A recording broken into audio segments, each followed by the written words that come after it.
You know, vibes are real. Like when you get to another country or a new city, or even when you just enter a space, like a room, like, you know how you can sense like what the energy is here.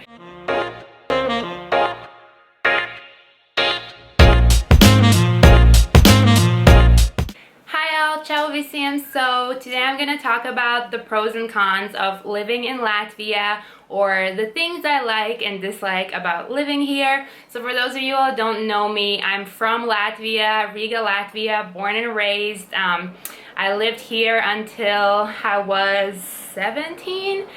Then I went to high school in the Netherlands, and after that I moved to the US for college. I've also lived in Brazil, Thailand, Armenia, Sweden more recently, but mostly the US. So I've been abroad for about 10 years, but Latvia is still home. It's where I'm from. My parents are here. And just as a disclaimer, I know that these types of videos just get so much hate and negativity and all these bad comments.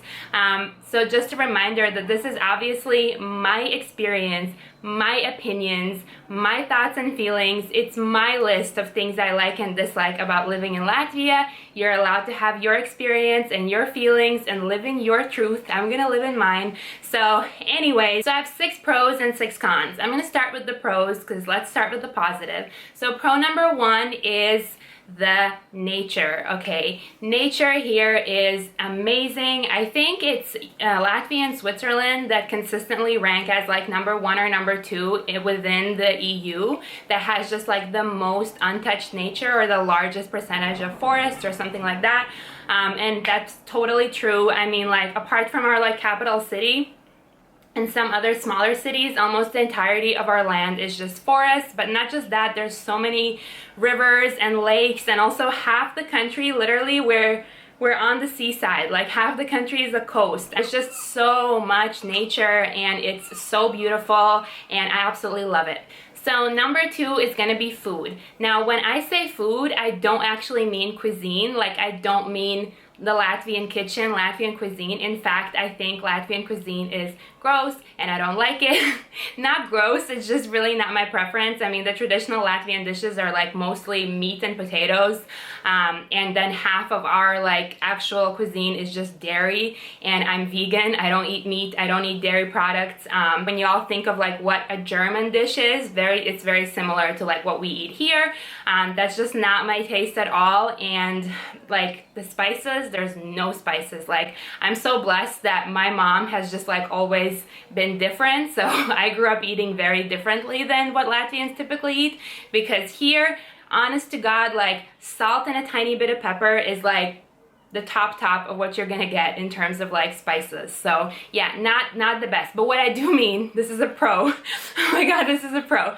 What I do mean here though is food in terms of the quality. Like everything is homegrown, organic, like, we go to the bazaar, to like the market, to get our shopping done, and it's literally like a huge square in which like these mini like trucks come, and they open the back and they sell out the truck, and those are the farmers that literally grew this lettuce, that grew these strawberries, that grew this whatever, and you buy directly from them, and everything is just like no chemicals, or less chemicals, and like everything is perfect and amazing. Like the quality is so good. It's like what you have like farmers markets in the US, but that is our like main method of getting food. I think I talk about this so much just because when I grew up, growing up here, I mean, I'm poor, working class, and I never knew before moving west that the way that I was eating was how privileged rich people eat. Like all organic, all plant-based and green, and like fresh fruits and veggies is all that I was eating, because that stuff is the cheapest here. Like all this homegrown vegetables and stuff is like the cheapest thing you can get. Whereas now when I live in the US and I'm forced to eat like plastic and ingredients rather than food, because only rich people are privileged enough to eat healthy, that's hard. Like that's hard for me. So the food here, love it. Like love the quality of it. So number 3 for my pros is gonna be how environmentally friendly the country, the city, the people, just everything is incredibly environmentally friendly. And I think it's for several reasons. Part of it definitely still is like less development, you know, so, and more poverty. So there's public transportation, you know, there's not as many cars, just plastic use, like plastic use is so limited. People mostly cook at home. I mean, you reuse, like all the grandmas that go to the bazaar, like my grandma had one plastic bag and she used that her whole life, literally her whole life. So it's incredibly environmentally friendly in many ways, like sort of like the systems and structures of the country and the city force you to be, but at the same time, like people just sort of have a natural inclination towards like living green, living zero waste, you know, like all that stuff is really, really important to us. And that's something where I really think is the difference, and what is always so shocking to me in the US, that it's not the natural inclination, that in fact people in the US, like, you know, when you look at wealth and extreme like overconsumption and just like extremely environmentally unfriendly lifestyles, for a lot of people that's like goals, you know. I think like here there is so much more of the mentality of like, wow, that's wasteful, that's terrible, like you shouldn't use plastic if you don't need it, you know, like you should walk more rather than drive, like you should buy secondhand because, you know, and that's the same, whereas like in Latvia a lot of people may be forced to do those things out of financial need, but it's the same that I've noticed also in Sweden and Scandinavian countries that are incredibly wealthy countries. People will still, like rich people will still go secondhand shopping just because they know that like we're producing too much and there's too much waste and we should live more minimalist and so on and so on. So that's something that I absolutely love about being here. I just feel healthier on every single level the minute I get here. And also, as far as eating, like the vegan scene here is huge for a country, for a city of this size. I mean, it's like, and it's a new thing, you know, when I was growing up here and wasn't eating meat, definitely wasn't the case. Right now it's like flourishing. There's so many vegan restaurants and a lot of people are turning to it, and it's honestly not shocking to me because it's very much of like our natural, like environmentally friendly living in tune with nature, that type of thing. So number 4, I called less, like lower levels of internalized capitalism. This is of course because I'm comparing to the US right now. I know that it might not be, this point might not be even be on the list if I was living in another European country, but because I live in the US right now, this is something that is such a huge difference for me, where for people here, like your job is not who you are. Most people go to work just to get the cash to check, pay the bills, and live their actual lives of like who they are as human beings. This is like your job position does not define you. This concept of like sacrificing your soul and like staying after hours and just like your job being your everything, like like not, you know, I definitely want to say we're going the same direction. Like, yep, we're going down the same neoliberal path as every other country, unfortunately, around the world. But as of now, it's just like not that much of a thing here. And with that also, I guess I should have called this just like Soviet leftovers. With that also, just like, I mean, poverty, like there's always obviously shame and stigma attached to poverty, I think globally, but less so if I compare it to the US. Like poverty is not seen as much as like an individual failing. It's just sort of like the understanding that you reproduce the socioeconomic status of your parents, and that's just sort of how like society works, is much greater here. So yeah, I really, really appreciate that. So number 5 for me is culture. And when I say culture, I don't actually mean broadly Latvian culture. I mean very specifically theater, opera, ballet, all of those things. So for me growing up, like, and for most people growing up in, at least in Riga, you know, the capital city, it's such a normal part of life. Like we all go to the theater almost once a month, like all the time. You go to the opera, you go to ballet, like all of that stuff is like, I didn't know that it wasn't a normal part of everybody's lives until I moved to the US, or even until I moved to the Netherlands, to be honest, because it's really not that big of a thing. I think it's a very like Eastern European thing actually. And also like, that's because, I mean, first of all, the theater and opera and ballet are amazing quality. I mean, just like amazing quality, and it costs literally like nothing. I mean, like $10 per ticket. It's the same as going to the movies, you know. And like, I mean, I've gone to ballets and operas and I paid like $3-4 because you can buy the ticket way in the back. I mean, you can pay more and buy in the front, but what I'm trying to say is that this is a thing that's accessible to everybody. Whereas obviously in the US, poor people don't go to ballet, poor people don't go to the opera, you know. It's very much, there's a class divide, whereas here it isn't, and that's something that I miss so much when I live in other countries, because it was such a huge part of life growing up, like culture and just like consuming culture and going to different like classical music concerts and so on is just a big thing here. Now number 6 and the last point, and this is actually a pro and a con. So Eastern culture, as far as it relates to people, there's aspects of it that I don't like, but there's aspects of it that I love. So since this is a pro, the things I love about it, you know, the classic stereotypes that y'all have about us, that we're rude or blunt or whatever, I mean, there's truth to it. And I love the fact that there's definitely so much less superficiality. Like, if, you know, if I'm walking down the street and I see a fake bitch, like, I'm not gonna be, as people in the US would be like, oh my god, hi Rachel, how are you doing? How are the family? How is this and so and so? I'm just not gonna say nothing, you know, like, there is less of this, like, superficial fakeness, almost no small talk, you know, like, things like that don't exist. It's very much like brutal honesty, which I appreciate. Same way, like, if I get a present that I don't like, I'm just gonna say, I don't like it. I'm not gonna pretend that I liked it. Also like the fact that, you know, since we have been so oppressed, you know, we've been through occupations and wars, and there's just so much shit that we've gone through as a people, we are incredibly resilient and used to discomfort and, you know, like, just resilient. I don't know really how to explain it. So whereas like people in the US, and not just the US, like Western people in general, I just feel like lack this, I don't know how to call this. So for example, like in the US, I've noticed that everything revolves so much around your comfort. Like, you just like cater to your comfort in every single way. For me, the idea that like you have to turn the AC or the fan on the minute it gets too hot is just like, just suck it up, you know, like, the summers here are hot as hell too, and we've never had a fan. Like, it's not a thing. Most people don't have a fan. Or like when I used to college, when I went to college, and you know, like, you have the college mattresses that I guess are not that comfortable, and almost every single American was buying the mattress cover to make it softer. To me, like, that was just like, ugh, like repulsive. It was just like, I had that Eastern in me that was just like, suck it up, sleep on the hard mattress, just suck it up, like, stop being so soft. And I think, like, if you ask my family, or if you ask like random Latvians on the street to define, to like ascribe some adjectives to what they think of Americans or Westerners, Western Europeans in general, I think a lot of people are gonna say soft, weak, spoiled, superficial, arrogant, dumb. Now we can talk about whether that's actually true or not. You know, these are obviously stereotypes, and I can definitely say, and I've had people come visit me here, you know, if you act like the normal way that like a standard regular American would just act, that's sort of like, not like a spoiled American, but like the normal way, that here would be considered you acting spoiled, like really spoiled. Okay, now on to the cons. So number 1 thing I don't like about living here, a con for me personally, it is depressing AF, okay?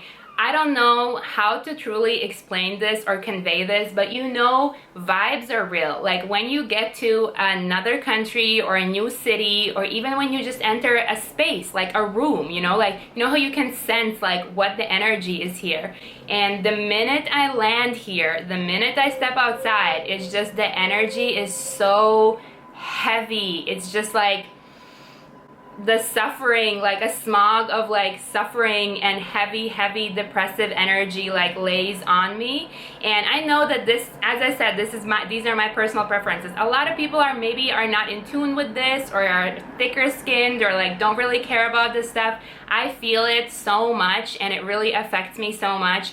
And I always I do try to emphasize when I, you know, try to explain this point to somebody, that it's not something that I'm saying, oh, the people are, you know, like so negative and, you know, da da da da da. It's like, we've had a really painful history. I mean, like, I don't think most people are aware of like what Soviet occupation was like, or what all the wars that we were a part were like. As I said, we gained our independence the year before I was born. I mean, it's been like nothing but like torture and KGB and Siberia exiles before that. So it's been really hard, and it's not the past. Like, the people walking down the streets, like my mom, my dad, you know, like all of those people have been through it. So much intergenerational trauma here, just so much unresolved intergenerational trauma, just so many cycles of violence, interpersonal violence, systemic violence, internal, mental, all types of violence that it just like is not getting resolved, and it's just being produced and reproduced,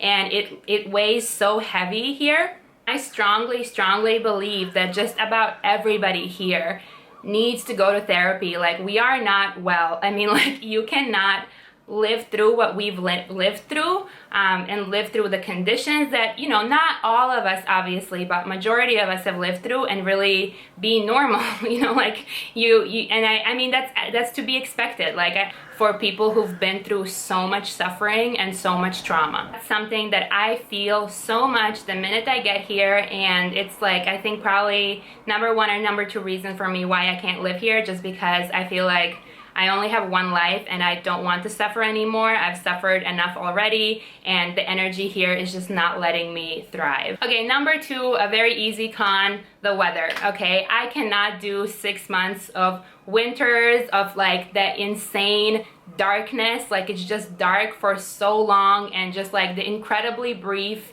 summers. It's not something that I enjoy. It's gray a lot here. The weather is just not great. Okay, so number three, con number three for me is social norms, and I didn't really know how to call this or how to explain this. Are extremely strict and narrow social norms to the point where you just cannot be different and live here. Like, it's impossible. There is a specific norm of what a 20-year-old woman looks and behaves like, and you better look and behave like that if you're 20. There's a different way that a woman when she's 30 looks and behaves like, and if you're a woman and you're 30, you better look and behave like that, or, you know, you're just gonna get ostracized. And it's like, there's no space for difference whatsoever, which is also why, you know, the younger generation, my generation, those of us who speak English or had the opportunity to study abroad because of the European Union and open borders and so on, most of us left. Like, there was a point in time at which Latvia was #1 in the country, in the world, as like the fastest dying country because of how many people were migrating abroad, like out migration, every single month. I mean, for a country that's like 1.8 million, we were losing several thousand people per month. I mean, that's insane. And while a lot, probably majority of the people left due to financial reasons, I mean, like the unemployment here is terrible, salaries are horrible, opportunities, there's none, all of that. But also a lot of people, I'm sure, me included, leave because you just cannot be your authentic self here. I mean, you can be, but you're going to be facing so much criticism every step of the way. I mean, like, even if you wear something that's just a tiny bit different than like the people around you, people are gonna be critiquing you. There's just gonna be so much like social pushback, which is why, like, I mean, the society really does violence to you, which is why I think that there isn't as much resistance even among young people, because it's so hard to do. Like, everything, especially our public schools, our schools and education system just like beats it out of you and slowly produces the same type of person. This was the first thing that I noticed when I moved west, like when I first moved to the Netherlands, but then even more when I moved to the US, where I was like, wow, I can be free. Like, I can just be however I want, and I'm going to be accepted at least by some segment of the population, or I'm not going to be like aggressively ostracized and like pushed out as like the, you know, enemy or complete outsider. That's also why I want to add, like, the suicide rates here are extremely high, and I'm not surprised. Like, beauty standards too. I mean, like, when I think about like how fat people are treated here, I mean, it's horrible. Like, there's literally, as I said, extremely narrow confines, especially for women. Like, especially for women, extremely narrow social confines of who you have to be to even be valued as a human. Okay, so con number 4, and what I just sort of already started talking about: racism, sexism, homophobia, all of the isms, honey, they are here. All of them are here. It is really bad. Now, I do want to say about this point that, like, systems of oppression such as, you know, like racism and sexism and so on, cannot be compared. Like, they simply cannot be compared. You cannot say ever with any certainty that life for women is better in the UK than it is in Lebanon or something like that. You simply cannot make statements like this because systems of oppression look different in every single place, and because there's so much contradictions and variance in between them, so you can't look at a statistic and say, oh, this and this and that. So things like that cannot be compared. So for example, when it comes to women, I think life here for women is honestly terrible. I mean, really, really bad on so many levels. But at the same time, we are constantly like in the top 5 for the whole world, I think, and for European Union, with most women in government, most women in like higher up positions and so on. So when you look at something like this, especially when like Westerners look at something like this, they're like, oh, awesome, like, yay, feminism, victory, and so on. That does not in any way reflect onto society. I mean, in any way. Violence against women is massive, like rampant. It's terrible. It's like violence and harassment against women is all I lived and breathed and saw when I was growing up here, and hasn't changed. I mean, like, all types of patriarchal standards and oppression, and just your value as a woman is so low. Dependence, financial dependence, just all types of systems. Honestly, like, I could do a whole other video about it, so I'm not going to go too much into it, but it's terrible. For homophobia, I already mentioned we're the second worst country in EU to be LGBTQ after Poland. It's terrible. And for racism, I could do a whole other video because of how bad it is, so I'm not going to go into it now because I cannot give nuance to it. But let's just say, once again, before I moved to the Netherlands, I hadn't actually ever seen anyone that wasn't white. I didn't even know I was white because Latvia is basically an all-white country. People here have very little to no understanding of Black Lives Matter or anything of the sort, and there's so much racism. Yeah, anyways, I could talk about this in another video, so I'm just not gonna go into it right now. I think another important point to mention is that children have no rights here. My dad is a truck driver, right? So him and we travel all across Europe. I'm talking like Latvia, Lithuania, Poland, Czech Republic, Slovenia, Slovakia, Germany, France, Spain, Italy. Like, we would, you know, go this whole thing a million times over.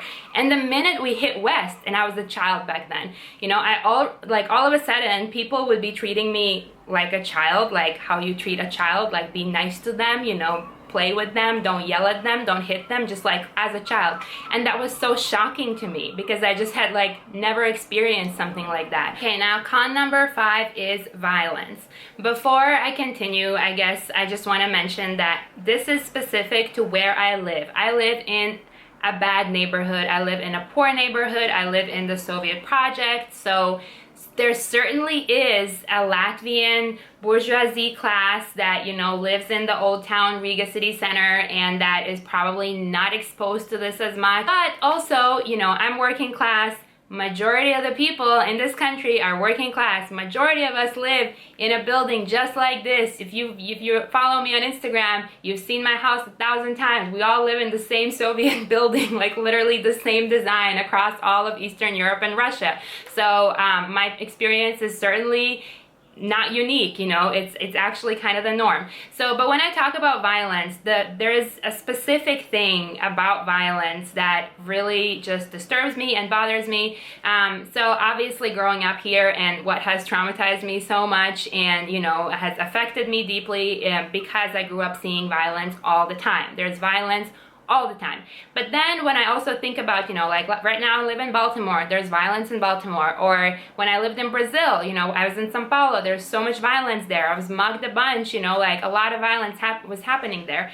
But in most contexts, when I see violence, like for example in Brazil, when I lived in Brazil, there was a lot of violence. But almost every instance of violence that happened to me or that I saw was due to financial need. I mean, like, I was basically carrying a bunch of money with me at all times because I knew that I was going to get mugged, and I would just hand it over because I know that the person mugging me doesn't want to hurt me. They just need to eat, you know, like that's how it is.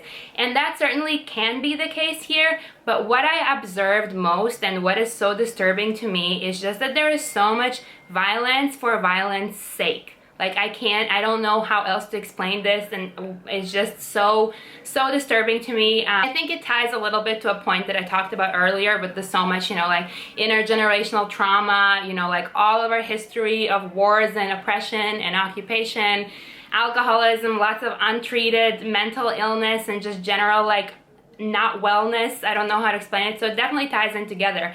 But like, you know, seeing just a bunch of people on the street like beat up a homeless person for no reason, beat up someone else for no reason. One of my guy friends was walking down the street and he was smiling a little bit, and because of that he got punched in the face so hard he had to go to the hospital to get his like jaw fixed, and like, you know, things like that. And it starts young, like the children here throwing rocks at each other, you know, like throwing rocks and like breaking windows, torturing the animals that we have here on the streets, like all that, just like cycles and cycles of violence, where most of it is just like anger and aggression, I guess, but like violence for violence sake. I don't really know how to explain it. Basically, it's not solely like financially motivated. That's the difference I'm trying to distinguish here. So like a bunch of times, you know, I've seen like people leave their bike, like lock their bike somewhere, right? And someone's gonna come and like rip the bike apart, destroy it as much as they can, or like they'll do the same thing to a car, to a lot of cars. That happens all the time. Not so that they can sell the parts. They can't sell the parts. They've ruined it, you know, they've destroyed it. It's just to destroy. And I think, I mean, that really, I hope that adds some more background to the point where I talk about intergenerational trauma and just like the general untreated society, and why we should all be going to therapy, because there is just so much anger and aggression, and it's cyclical and it's reproduced, and it's really traumatizing to grow up in that. I mean, like, I'm sure people in the US, like, who live in the hood from the inner city, who experience the same thing, you all know what I'm talking about. And I mean, now there's so much research that shows that for us who grew up in places like this, we have PTSD because it's not normal. And I actually didn't know that it was not normal before I left. And then I realized, oh wow, like, seeing that stuff wasn't normal. Like, lots of these things that I experienced as a child was not normal, and as a teenager, and so on. Okay, now con number 6, the very last point, and this is something that if I was making this video 10 years ago, this point wouldn't even be on the list. It's quite a new thing, is nationalism, Latvian nationalism. So maybe in some part I also didn't notice it as much when I was younger living here, because I do live in a neighborhood that's majority Russian, and like, yeah, majority, like my friends and everybody around here was mostly Russian people, Russian speaking people. So maybe I just didn't notice it as much, but like, it's certainly grown so much. And I know that people are gonna wanna fight me on this, and a lot of Latvians may not want to acknowledge this, but there is a reason it's grown so much, and it's because it's politically advantageous and beneficial to right now give rise to nationalism. It's in large part due to like state propaganda. I mean, I remember coming here 2 years ago and going to the movies, and the first thing you see is like a 2-minute ad about nothing, just the fact that like we're Baltic people and Baltic people pride and so on, and you know, this rise in xenophobia, and we know how that stuff is economically, financially beneficial to certain people to push that narrative. And they've pushed that narrative here. They've pushed that narrative here hard. Like, nationalism has grown so much. I mean, like, my mom watches all these like TV shows and like, you know, Latvian produced, like state produced TV shows, and I swear to you, they have like 2 or 3 of these programs where they basically, like, Latvians, right, travel to other countries like all around the world. They'll find the Latvians that live there and they'll like interview them and da-da-da-da-da, and then at the end of it they'll ask like, oh, but you know, don't you wish you lived in your homeland? Don't you wish you were back in the motherland? Basically like force the person to say that like, yes, Latvia truly is the best. And I mean, it makes perfect sense. At one point in time, it was like really bad. I mean, we're losing so many people. So the state has to do something. Like, we can't afford to be losing so many people. So there's been actually like so much active, I don't know how to call it other than propaganda, created to try and tell people basically that Latvia is the best.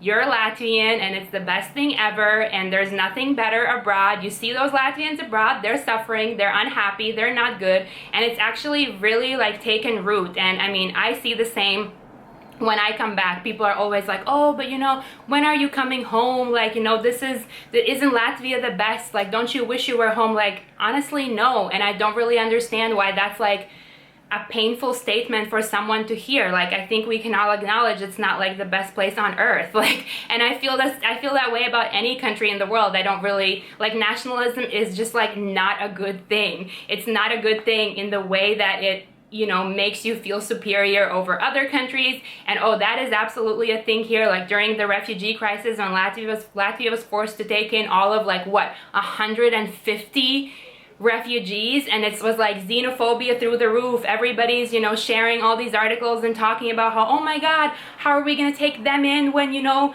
we are Latvians, we need to be taking care of ourselves, and ta-da-da-da-da, and like just like racism and xenophobia, like nothing else, nothing new here. Anyways, I'm gonna wrap it up here because the video is already gonna be really long. Before I end, I just wanted to say that remember, first of all, that this is my thoughts and my opinions and my experience, but also the fact that I am trying to cover so much in like as little time as possible, so I cannot give the type of nuance that you would like for the point that you would like me to give nuance to. So if there's something you want me to talk more about, or if there's questions you have, or like anything you just are interested in or want to say, comment below, and I'll be so happy to like talk more about this, because I would love to make videos that are like 3 hours long in which I can discuss every single like little thing. So just keep that in mind. And yeah, let me know what you think, or let me know if there's like anything you want me to cover and make a video about when it comes to Latvia, anything at all. I'm really happy to share, and I know that for a lot of people I'm the only Latvian y'all know. So yeah, thank y'all for watching. I love y'all so much.